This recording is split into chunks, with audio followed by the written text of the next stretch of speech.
Roma, la formación de una teoría de las obligaciones y su impacto en el derecho actual. Clase introductoria general al concepto de la obligación y a su recepción en el derecho mexicano.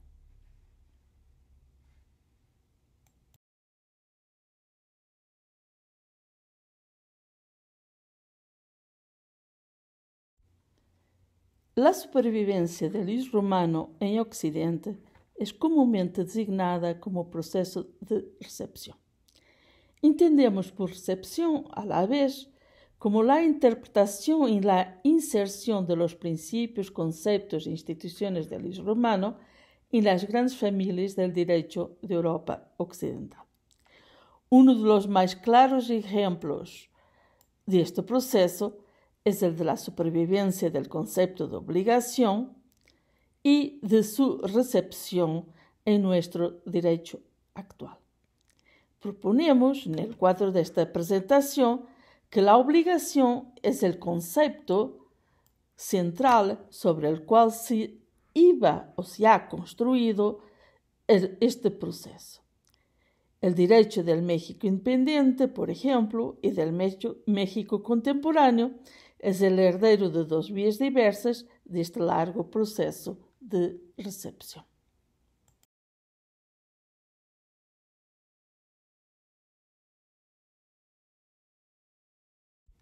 Una pregunta surge de inmediato. ¿Cómo se construye este proceso de recepción para el caso mexicano?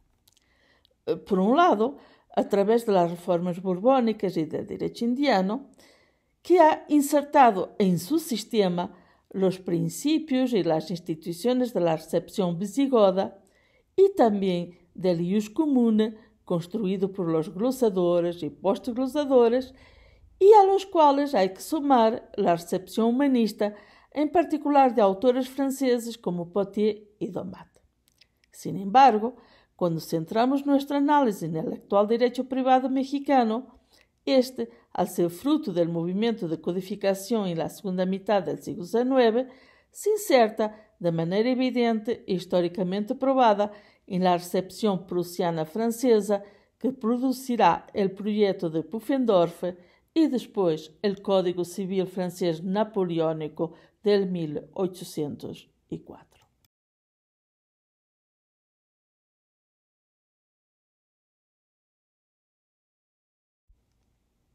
Antes de irmos detallando esta análise, habría que tomar en cuenta dos consideraciones. Primero, el estudio de la teoría de la obligación es necesario para profundizar en el análisis de los orígenes y el desarrollo de nuestro marco doctrinal en el campo del ius privato, con particular incidencia en el contrato y la responsabilidad. Este último principio domina el conjunto de las relaciones jurídicas entre los individuos.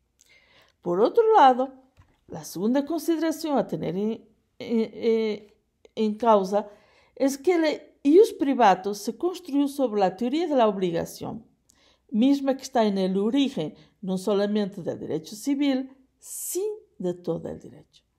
Nos atrevemos a afirmar que el concepto mismo de obligación constituye la arquitectura y el sustrato del derecho y de manera general de las ciencias sociales. Su permanencia en el tiempo y su ubicación transversal en diversas civilizaciones se explica por el hecho de que la obligación es uno de los conceptos jurídicos más abstractos y por consecuencia intercambiables que possamos encontrar.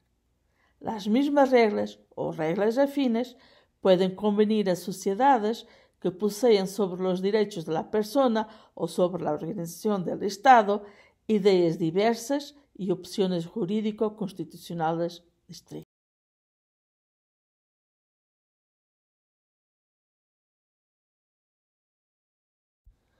Un otro punto a analizar es la cuestión de la obligación y permanencia. Si bien es verdad que la técnica jurídica conservó en este campo la huella precisa del ius romano, no debemos creer que el concepto de obligación sea semejante en todos sus elementos a los principios romanos. El único punto estático es determinado por la existencia en todo momento y en todas partes de determinadas necesidades económicas y de ciertas reglas morales compartidas. Es evidente que no negamos los inmensos progresos que Roma aportó al campo del derecho de las obligaciones, pero, tal como no elaboraron una teoría general del negocio jurídico o una teoría general del contrato, de la misma manera no pudieron los romanos individualizar un principio general de la responsabilidad a partir del principio de la autonomía de la voluntad.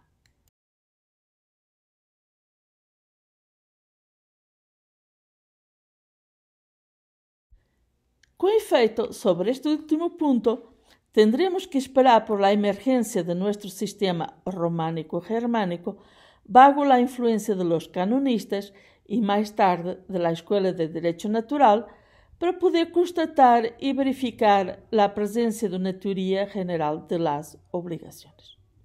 En los siglos XVII y XVIII, los jurisconsultos ya referidos, Domat, Potier y otros, secularizaron las normas religiosas y a partir de los textos de los institutos y del digesto construyeron una teoría que sería usada por los redactores del Código Civil Napoleónico de 1804 y, por ende, por aquellos jurisconsultos mexicanos que retomaron los elementos de la recepción prusiana francesa y la integraron al Código de Oaxaca, al proyecto del Código Civil de Zacatecas y a la primera parte del Código Civil de Jalisco.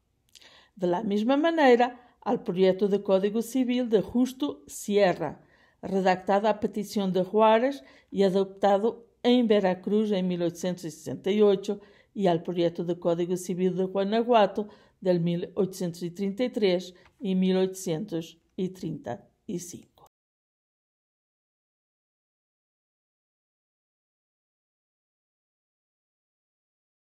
Aprofundicemos un poco más esta cuestión de la genealogía de la obligación.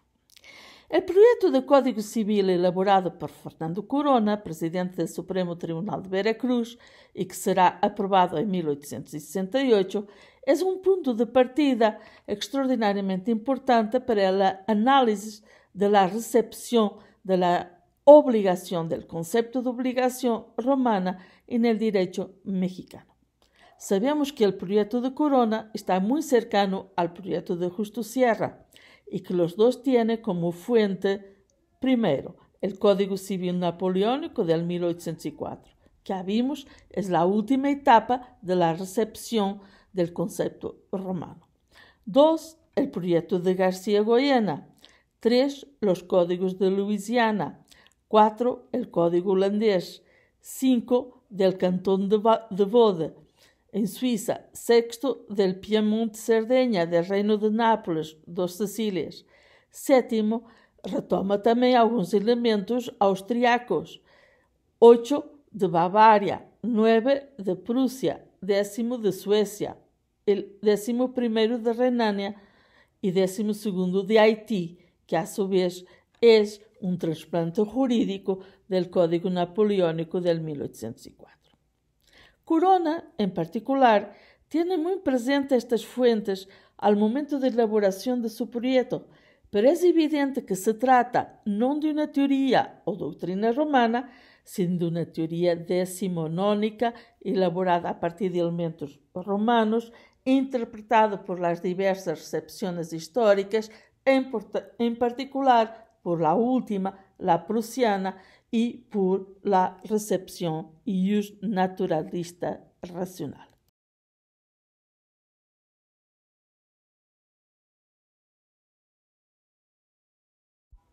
Ya vimos entonces que la evolución histórico-doctrinal del concepto general de la obligación es un elemento central, el elemento central del ius privato en el derecho romano y es un elemento fundamental de las recepciones del derecho romano hasta llegarmos a nuestro derecho actual.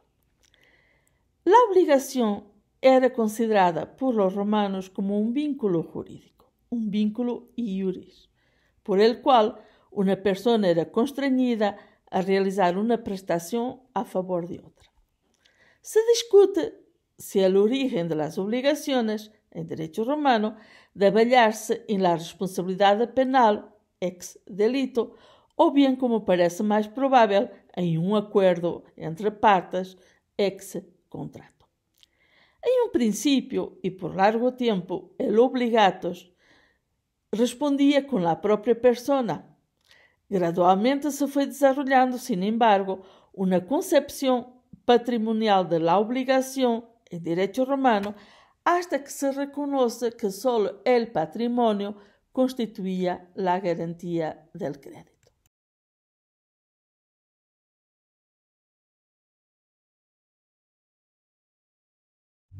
Sin embargo, tal como lo vemos en esta extensa cita del derecho justiniano, la ejecución judicial sobre la persona permanece siempre como subsidiaria aún en el corpus iuris civilis, o sea, en el siglo VI después de Cristo.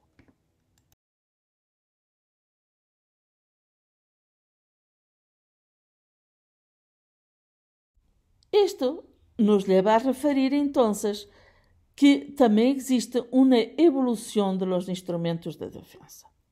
Por un lado, el concepto de obligación se mantuvo para significar la obligación jurídica que recae sobre un sujeto y solo en sentido translativo es usada la misma palabra para indicar el deber jurídico al cual él quedaba obligado, que más propiamente se llamaba débito, y por otro lado, el derecho del acreedor se indicaba con las palabras creditum, o sea, la obligación jurídica se actuaba mediante la acción que representaba el elemento dinámico y la posición de la obligación. A diferencia de la acción in rem, que tutelaba los derechos reales y que era considerada erga omnes, para las obligaciones se tenía en derecho procesal romano una actio in personam, contra una persona determinada que era la del obligado. La noción de obligación permanece entonces por largo tiempo circunscrita a las singulares figuras de las obligaciones típicas reconocidas por el antiguo ius civile. Y tan solo para esta, los clásicos, con rigorismo estrecho, hablaban de obligados. Sin embargo, así como junto a la propiedad hereditaria el pretor dio vida a algún nuevo tipo de propiedad, como fue la propiedad ius bonis haberi, o propiedad pretoria, así junto a las obligaciones de derecho civil, el mismo pretor va poco a poco reconociendo y protegiendo una serie de relaciones en las cuales, aún no existiendo una verdadera y propia obligación, él, como magistrado, concedía igualmente una acción, ya no civil, pero sí honoraria.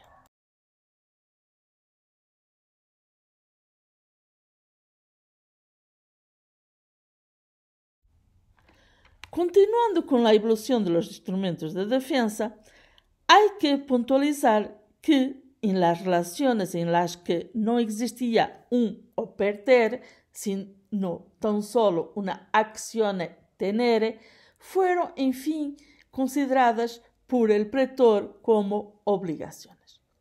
La igualdad era así completada en el derecho justiniano, donde, sin embargo, precisamente por la equiparación que había tenido lugar, se quiere distinguir las obligaciones civiles de las obligaciones pretorias, teniendo en cuenta el origen histórico diverso, el cual ya había perdido toda importancia práctica al momento de la redacción del corpus iuris civilis.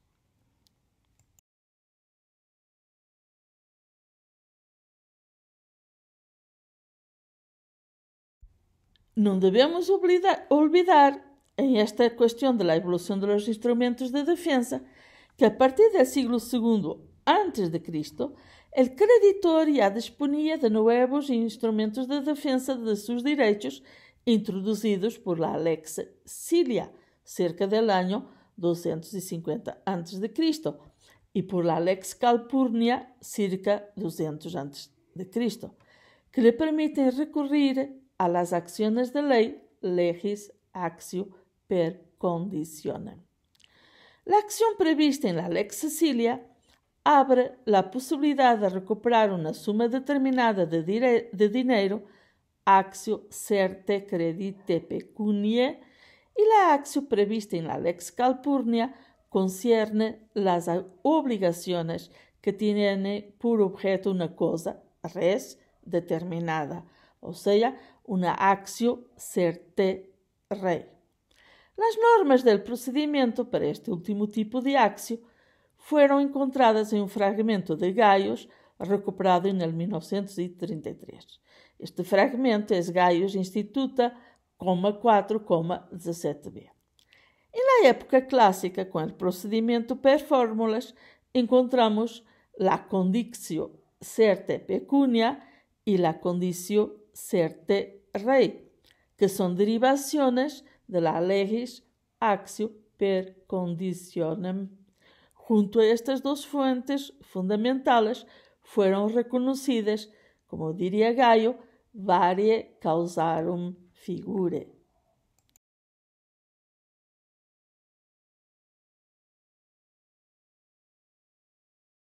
Un punto interesante a tener en cuenta en esta presentación general es la cuestión de la evolución de la doctrina sobre la cuestión fundamental de las fuentes de la obligación. La doctrina considera que las causae obligationum, o en el lenguaje moderno fuentes de las obligaciones, eran los hechos jurídicos de los cuales el derecho hacía depender el nacimiento de una obligación. Desde el final de la República se hace una primera clasificación por el cual se decía, como más tarde enseñó Gaio, que las obligaciones nacían ex contrato o bien ex delito, según que se fundamentaban sobre un acuerdo reconocido válidamente para producir un vínculo obligatorio o fuesen producidas por un hecho ilícito por el cual el culpable debía pagar una pena pecuniaria a quien hubiera sido lesionado. En la compilación Justiniana, o sea, en el Corpus Iuris Civilis, además de esta división tripartita de Gaio, se encuentra también una cuatripartita que se considera de origen bizantino, pero que encierra notables síntomas clásicos, según lo cual las obligaciones nacían ex contrato, ex delito o ex maleficio y casi ex contrato y casi ex delito, o bien, como algunos autores lo colocan, casi ex maleficio.